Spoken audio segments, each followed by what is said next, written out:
Bon, on va y aller, j'espère que j'ai rien oublié. Aujourd'hui, c'est la review culturelle pour le mois d'août 2016. Et une fois n'est pas coutume, on va commencer par les livres. D'habitude, je préfère finir par les livres parce que les livres, c'est ce que je préfère. Mais aujourd'hui, pour changer un petit peu, je vais commencer par les bouquins. Il faut un concours de sifflet là ou quoi? Sérieusement? D'abord, j'ai lu Les Écrivains. Il faut que je fasse gaffe avec la lumière. Les Écrivains de Michel de Saint-Pierre. Ça se passe pendant les années 50. C'est l'histoire d'une jeune femme qui est engagée comme secrétaire d'un écrivain célèbre. Et donc, étant devenue sa secrétaire, eh bien, elle participe un peu à sa vie quotidienne. Elle voit comment ce mec-là fonctionne, travaille, vit, évolue au quotidien.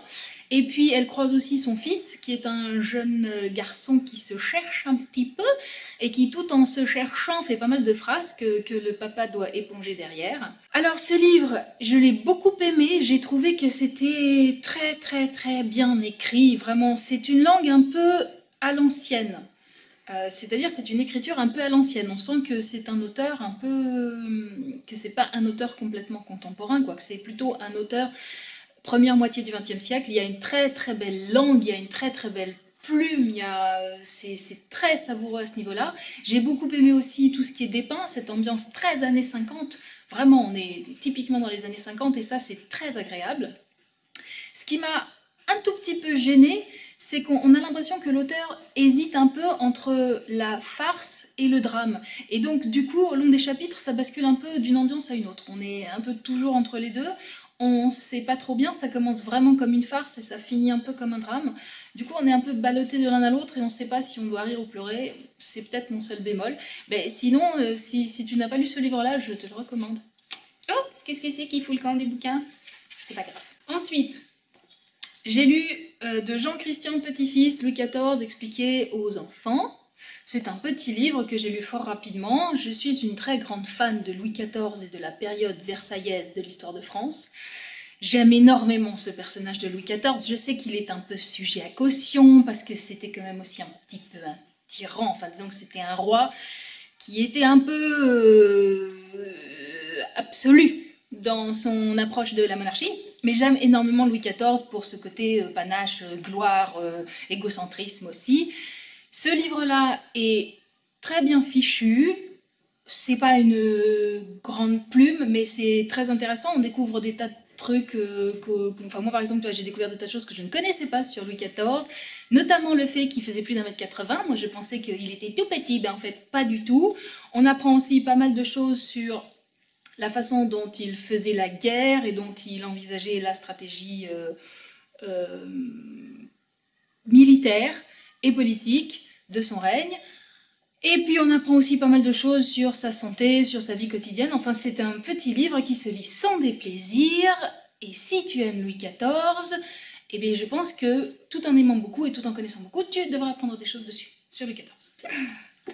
Ensuite, je lis ce gros livre aux éditions Marabout, Les Vertus du Cru. En début d'année, je suis devenue végétarienne et donc pour essayer d'adopter un régime alimentaire qui soit le plus sain, le plus équilibré possible, ben, je continue de beaucoup me renseigner sur la façon de s'alimenter au mieux.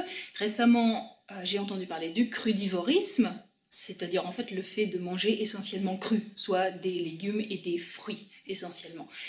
Et donc, comme je voulais en savoir plus, j'ai acheté ce bouquin qui parle donc de ça, du crudivorisme, de ses vertus, de ses bénéfices, de ses manières de des manières de le pratiquer. Bon, pour avoir testé un peu le crudivorisme ces dernières semaines, j'en sors pas totalement convaincue. Je ne pense pas que ce soit quelque chose qui va être bénéfique pour moi sur le long terme. Autant le végétarisme, je suis pas encore vraiment végétalienne, je ne suis que végétarienne. Pour l'instant, ça me va. Autant le végétarisme, c'est quelque chose dans lequel je me sens vraiment bien. Le crudivorisme, par contre, j'ai des réserves. Après l'avoir testé, je te dis, plusieurs semaines, je sais pas, j'ai eu des gros coups de pompe, c'était pas... je me suis sentie fatiguée, enfin bon, c'était pas tip top. Donc, malgré tout ce que dit la gentille madame qui a écrit le livre, le crudivorisme, je crois pas que je vais en faire mon régime quotidien. Je vais te parler musique maintenant. Ce mois-ci, j'ai écouté l'album Chick to Chick de Lady Gaga et Tony Bennett. C'est irréprochable, il n'y a rien à dire. Ce qui est fou, c'est que après avoir vu Lady Gaga dans ses clips de pop, tu vois, genre Born This Way ou Bad Romance, quand tu la vois là-dedans, c'est étonnant parce que c'est pas du tout la même ambiance, elle n'utilise pas sa voix du tout de la même façon, mais c'est là aussi que tu te rends compte que la nana, elle en a sous le capot, putana, elle est super douée, et puis avec Tony Bennett, sa voix se marie très bien, du coup ça donne un produit qui est, je te dis, impeccable, voilà, absolument impeccable, l'écoute est très agréable, il y a... Tout est parfait, la musique est très bien, les musiciens sont... Bah, voilà, impeccable, j'ai pas d'autres mots. Ensuite, j'ai écouté le dernier album de Pauline Croze qui s'appelle Bossa Nova. Et bien, comme son nom l'indique, c'est un album de reprises, mais toutes revisitées à la sauce Bossa Nova. Il y a notamment Tu verras, il y a La rue Madureira de Nino Ferrer, il y a... il y a le... Fait comme l'oiseau de Fugain. Voilà, enfin, il y a toutes sortes de reprises qui sont donc revisitées façon bossa nova. C'est très agréable, c'est très frais, c'est très coloré, voilà, ça te transporte dans les pays du Sud. Petit bémol, je trouve pas du tout que la voix de Pauline Croze va bien avec la bossa nova. Parce qu'elle a une voix qui est un peu... Enfin, elle n'a pas une voix sensuelle. Or, pour faire de la bossa nova, il faut vraiment une voix chaude, une voix sensuelle, une voix terrienne qui fait ça. Et c'est pas du tout le cas de la voix de Pauline Croze. Du coup, voilà. Alors, c'est du bon boulot, mais je suis pas convaincue 100%. Ensuite, j'ai écouté le dernier album de Vanessa Paradis, celui que lui a concocté Benjamin Biolay. C'est un double album, donc il y a beaucoup de chansons dessus. Alors déjà, moi, mon premier... frein, c'est que je n'aime pas trop Benjamin Biolay. Alors oui, je sais, vous pouvez me jeter les tomates pourries plein sur la gueule, ça va sans doute faire un scandale le fait que j'ose dire ça, mais c'est comme ça, je suis pas très fan de Benjamin Biolay, je le trouve un peu sale, je n'aime pas sa voix, je n'aime pas sa musique et je n'aime pas son type. Bon, donc forcément pour rentrer dans l'album de Paradis fait par Biolay, c'est un peu plus compliqué que d'habitude. Ça déjà c'était le premier frein. Le deuxième frein, qui est sans doute plus objectif et aussi plus important, c'est que Vanessa, elle te chante toutes les chansons de la même façon, avec sa petite voix un petit peu fluette, comme ça, sur un souffle, tu vois, d'une façon très... c'est très petit chaperon rouge, c'est très léger, comme ça, c'est un peu susurré, c'est bon. Alors, bien sûr, c'est ce qui fait un peu la marque de fabrique de Vanessa Paradis, hein, on ne s'attend pas à ce qu'elle nous fasse de la calasse. Mais alors, il y a des fois des chansons qui sont péchues, qui sont presque rock dans la sonorité, tu vois, et qui nécessiteraient qu'au contraire, elle envoie, tu vois, qu'elle envoie le bois. Et non, elle te fait toujours le petit truc un peu comme ça, qu'elle se susurre et tout ça. Alors, t'as une chanson où il faudrait vraiment mettre tout ce qu'elle a, et puis elle te fait son petit truc. Enfin, tu vois, c'est comme si elle avait vraiment le frein à main, tu vois, qu'elle veut pas lâcher, et qui, du coup, elle dit... Voilà, du coup c'est frustrant et là où il faudrait au contraire qu'elle se lâche complètement et qu'elle mette toutes ses tripes sur la table, on a juste un petit machin comme ça gentillé. C'est un peu dommage. Voilà ce que j'ai pensé de cet album de Vanessa Paradis. Enfin, j'ai écouté le dernier album de Thiéfaine, La stratégie de l'inespoir, et j'ai adoré. Voilà, j'ai adoré. Je n'ai pas écouté le précédent album de Thiéfaine, j'en avais entendu dire pique-pendre, à vrai dire. J'en ai entendu beaucoup de mal de cet album-là. Tout le monde disait que c'était un peu la fin, que Thiéfaine n'était plus ce qu'il était, que c'était la déchéance. Pour Hubert Félix, enfin bref. Donc du coup, c'est vrai que ça ne m'avait pas donné forcément envie de l'écouter. Par contre, là, j'ai eu l'occasion d'entendre Stratégie de l'inespoir, et c'est du bon Thiéfaine. Alors bien sûr, il a une voix qui a beaucoup changé par rapport aux premiers albums, c'est certain, mais c'est du très très bon Thiéfaine, les textes sont magnifiques, il y a certains morceaux qui sont des bijoux, qui t'emportent très très loin, qui te font voyager dans un torrent d'émotions, enfin c'est sublime. Il y a quelque chose de lancinant dans ces chansons, avec des phrases qui reviennent comme ça, il a quelque chose de très obsédant. Ça te rentre partout dans les cellules, dans toute la tripaille. Enfin, j'ai trouvé que c'était une réussite absolue, c'est du très bon Thiéfaine. De toute façon, je pense que même le mauvais de Thiéfaine, c'est déjà 100 fois mieux que le très bon de bien des artistes. Mais comme là, en plus, c'est du très bon Thiéfaine, je ne peux que te recommander chaudement d'aller l'écouter. Nous allons passer maintenant aux sorties culturelles que j'ai faites durant le mois d'août. Comme c'était un mois de vacances, je suis beaucoup sortie. D'abord, j'ai été à Thoiry.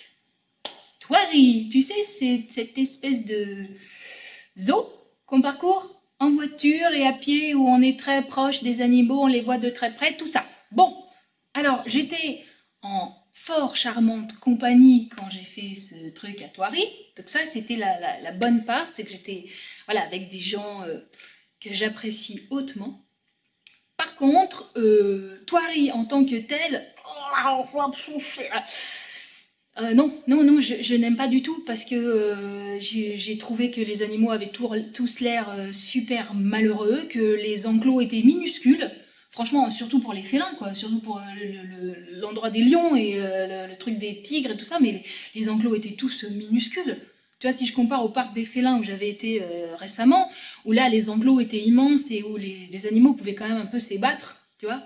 Là non, c'est tout minuscule, c'est tout rabougri, c'est tout dégueulasse, enfin en plus c'est limite sale, enfin bon, je trouvais que Thoiry c'est genre scandaleux, genre j'y refoutrais pas les pieds. Ensuite j'ai été visiter le château d'Alexandre Dumas à Port-Marly, château qu'il a appelé château de Monte Cristo en hommage à son personnage du comte de Monte Cristo. C'est très joli, vraiment c'est très joli quand tu penses que le gars il a habité, hein, c'était sa maison si tu veux.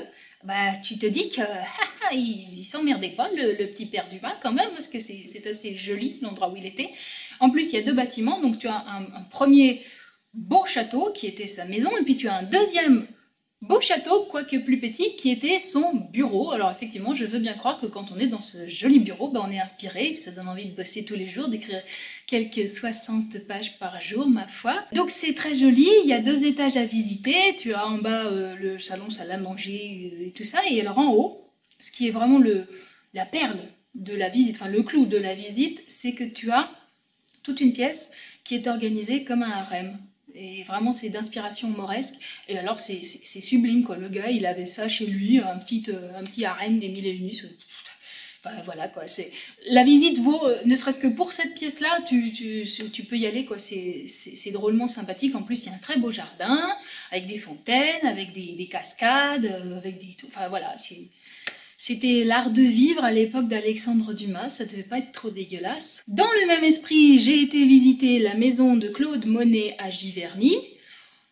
À peu près la même conclusion, hein, c'est-à-dire que là aussi, il y a des très très beaux jardins, mais c'est immense, il y a d'immenses jardins fleuris, et j'ai donc appris que Claude Monet avait quelques 6 jardiniers qui s'occupaient exclusivement de son jardin, et auxquels il commandait la couleur du jardin pour la saison, du genre, alors cette saison je veux un jardin bleu pour pouvoir peindre des trucs ambiance bleue, et puis cette saison je veux du rose ou du jaune ou du rouge ou de l'ocre, enfin bref, tu vois, c'était assez sympathique. Et puis même sa maison, elle était bien belle, et c'est vrai que quand je sors de ces endroits-là, je suis un peu nostalgique, alors nostalgique de quelque chose que je n'ai pas connu, mais nostalgique quand même, parce que je me dis, mais des mecs qui vivaient comme ça, c'est...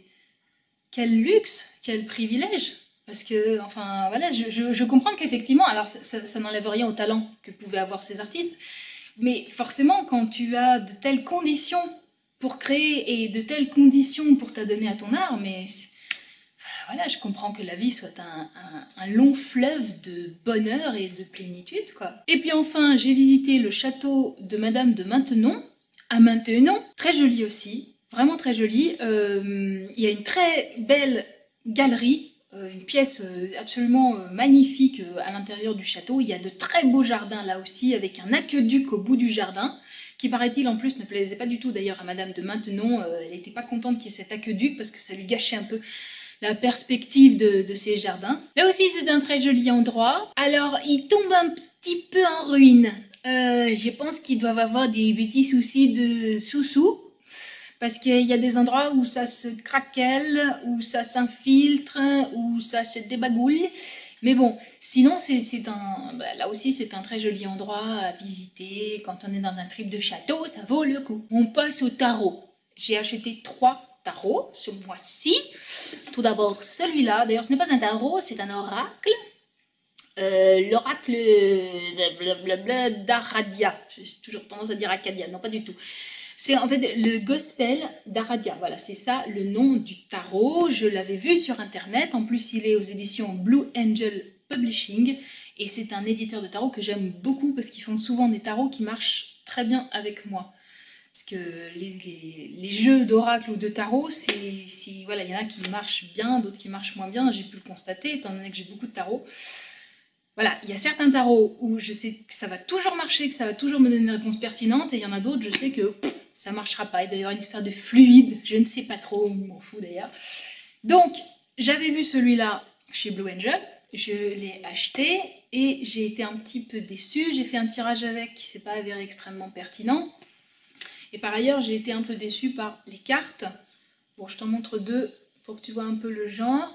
Mise au point, chérie, fais la mise au point sur la carte. Voilà, bon. Ah, le petit loupio rouge. Bon, bah, de retour. Et puis aussi celle-là, qui est la carte de la lune. Bon, elles sont pas mal. Ce qui m'a un petit peu gênée, c'est qu'en fait, l'artiste a repris plusieurs fois le même visage pour plusieurs de ses personnages féminins. Pour moi, ça sent un peu la fainéantise de faire un truc comme ça. Moi, j'aime bien quand chaque carte est un personnage différent et pas quand je retrouve le même visage de la même gonzesse. Enfin, tu vois, quoi. Il a juste fait un copier-coller, pof, le visage sur plusieurs personnages féminins qui n'ont pas la même tenue mais qui ont la même gueule. Voilà, moi, ça me plaît pas. Ensuite, j'ai acheté celui-là, le tarot Apocalypsis chez Lo Scarabeo. Ouais, alors entre la mise au point et les trucs qui se reflètent dans le jeu, c'est pas gagné. Tu veux me faire la mise au point?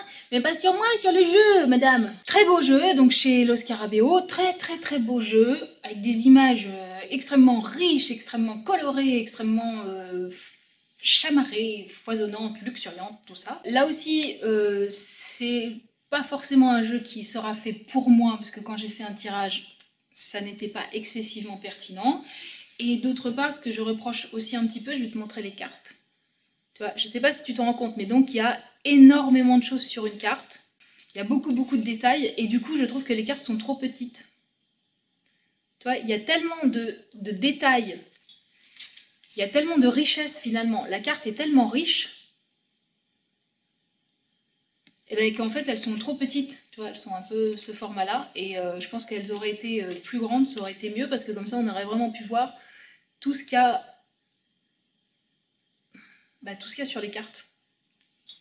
Ou alors c'est peut-être que moi je vieillis, que du coup j'ai les gneugneux qui ne voient plus très bien. Mais en tout cas là les cartes elles étaient un peu trop petites pour moi, du coup j'étais un peu, bon voilà, c'est dommage, j'aurais préféré qu'elles soient plus grandes. Mais enfin c'est un très beau jeu quand même.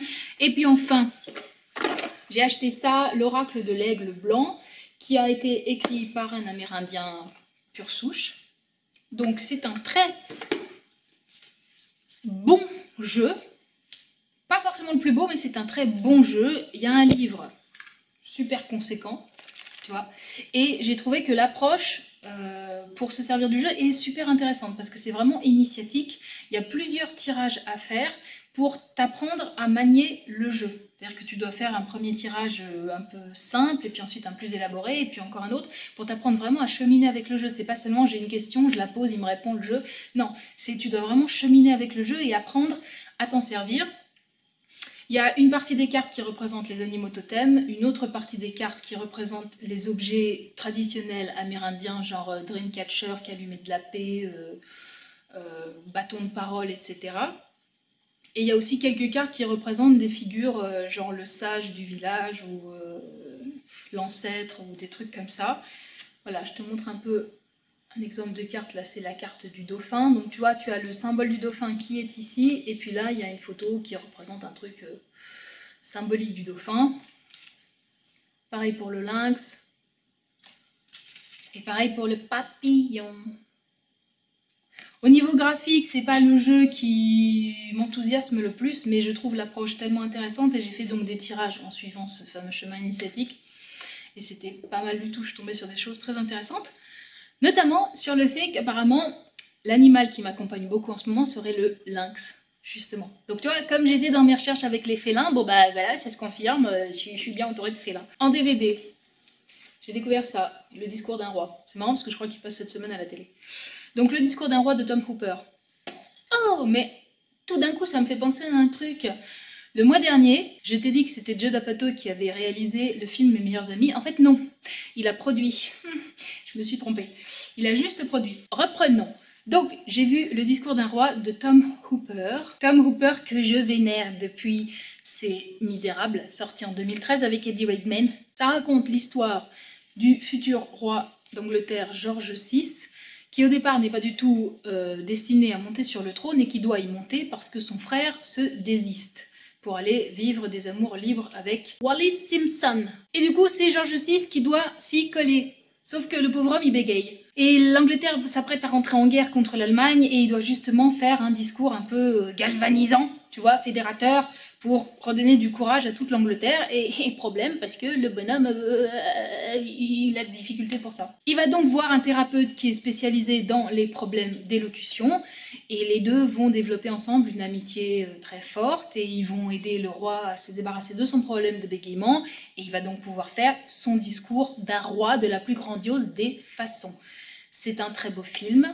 Colin Firth est fantastique, mais enfin Colin Firth est-il autre chose que fantastique tout le temps, quoi qu'il fasse et quoi qu'il dise, et voilà, il est tout le temps magnifique ce mec-là. En fait c'est un peu comme tous les films de Tom Hooper, que ce soit Les Misérables, que ce soit La Danish Girl, et celui-là aussi.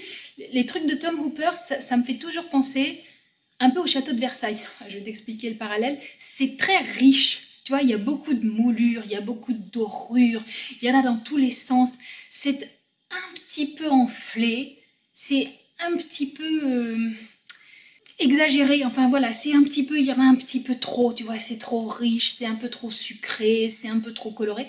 Mais c'est du vrai beau travail à chaque fois. Il y a quand même une recherche esthétique en permanence, il a toujours un truc intéressant à dire sur le sujet qu'il traite, donc je suis très respectueuse du travail de Tom Hooper.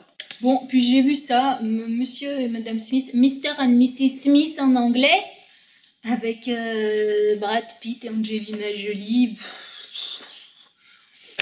Voilà, qu'est-ce qu'on peut en dire? Il y a Brad Pitt et Angelina Jolie. Alors si on est fan du couple, si on aime les voir ensemble, se foutre des baffes et se rouler des pelles, on peut regarder le film. Sinon, c'est super pas intéressant. Il y a un scénario inexistant, il n'y a pas de dialogue, les scènes d'action sont gratuites. Enfin bon, c'est voilà, pas du tout intéressant. Dans le même genre d'esprit, au cinéma, j'ai été voir Peter et Elliot le dragon.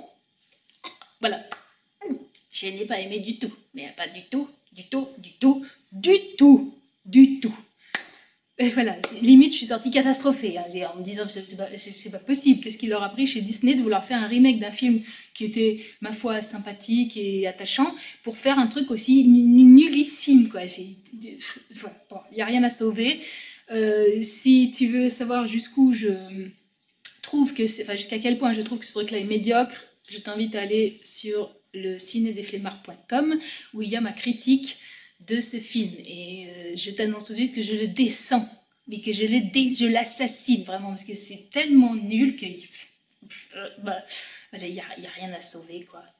Allez, les coups de cœur, il y en a deux. Donc c'est un livre qui s'appelle Éloge des larmes et du printemps, écrit par Jacqueline Kellen, mais je ne vais pas vraiment te parler de ce bouquin, je l'ai lu il y a quelques années, et là je ne l'ai pas relu du coup, mais le livre m'avait pas passionnée, à vrai dire. Enfin, bon, je m'étais pas arrêtée au livre. Par contre, il y a donc un DVD qui va avec, qui ne parle pas forcément de ce qu'il y a dans le livre. C'est une rencontre avec Jacqueline Kellen, et donc Jacqueline Kellen parle de différents sujets qui lui tiennent à cœur et qui d'ailleurs sont récurrents dans son œuvre. Donc elle s'exprime sur la solitude, sur l'amour, sur l'amitié, sur la passion, sur les héros, telle qu'elle les conçoit et telle qu'il l'accompagne, elle, dans sa vie d'auteur et même dans sa vie de femme. C'est absolument passionnant, c'est plus que passionnant, c'est inspirant, c'est tout ce que dit Jacqueline Kellen. Moi, j'ai revu ce DVD ce mois-ci et je bois du petit lait. Tout ce qu'elle dit me paraît tellement profond, tellement intéressant, tellement... Voilà, je suis complètement emballée par cette femme et par tout ce qu'elle dit dans ce DVD. Et enfin, mon deuxième coup de cœur du mois d'août, c'est ça. Kuro le tigre de Sibérie. Alors oui, c'est un livre pour enfants, absolument, que j'ai acheté à Thoiry. Tu vois, ma visite à Thoiry n'était pas complètement inutile puisque j'ai trouvé ce très joli livre. Ça raconte l'histoire d'un tigre de Sibérie qui s'ennuie un petit peu tout seul dans sa froide Sibérie. Et un jour, il y a le dieu des tigres qui va lui apparaître et qui va... Attends, que je te montre le dieu du tigre. Où qu'il est, le dieu des tigres?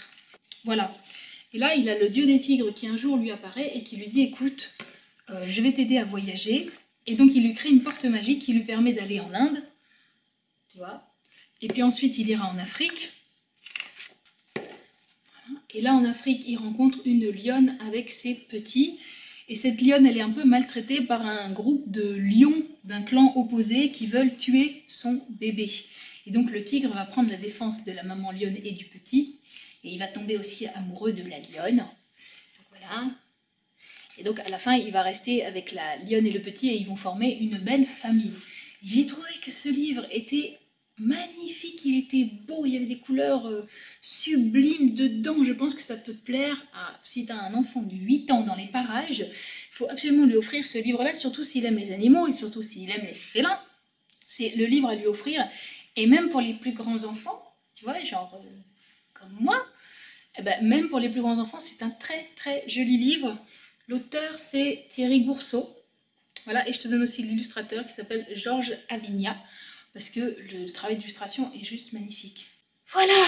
Ben, la prochaine review culturelle, ce sera le mois prochain. En attendant, je te souhaite une très belle fin de journée et je t'embrasse.